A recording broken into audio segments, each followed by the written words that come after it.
শুরু থেকেই আসলে মানে এই কালচারটাই আসলে গড়ে ওঠেনি যে আমরা বড়দের এভাবে মানে শ্রদ্ধার জায়গায় রাখবো, কিংবদন্তিদের আমরা এভাবে স্মরণ করব।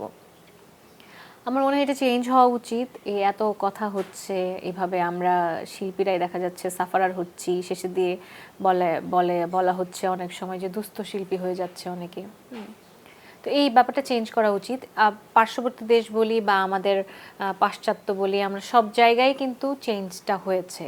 এবং দেখা যায় যে শিল্পীরা একটা গান গেয়েছে, তারা কিন্তু ওই রয়্যালিটির উপরেই অনেক ভালোভাবে সারভাইভ করছে। আমাদের তো এই ব্যবস্থাটা আসলে নাই। আমার মনে হয় এইটাই অনেক বড় কারণ। কারণ প্রত্যেকটা মানুষের জীবনের সুন্দর মানে একদমই কি বলে গোল সময় থাকে আসলে কিছু, যখন তারা তাদের সবচেয়ে বেস্ট কাজগুলো দেয়। সারা জীবন তো সমানভাবে মানুষ তাকে ভালোবাসবে না, পছন্দ করবে না।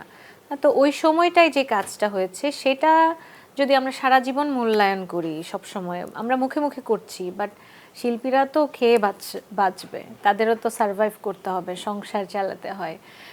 তো ওই ব্যাপারটা আসলে হয় না। আর এই টাকা না থাকলে মর্যাদাও তো মানুষ দিতে চায় না, এমন হয়ে গেছে। তো সেটাই হয় আসলে। আপনার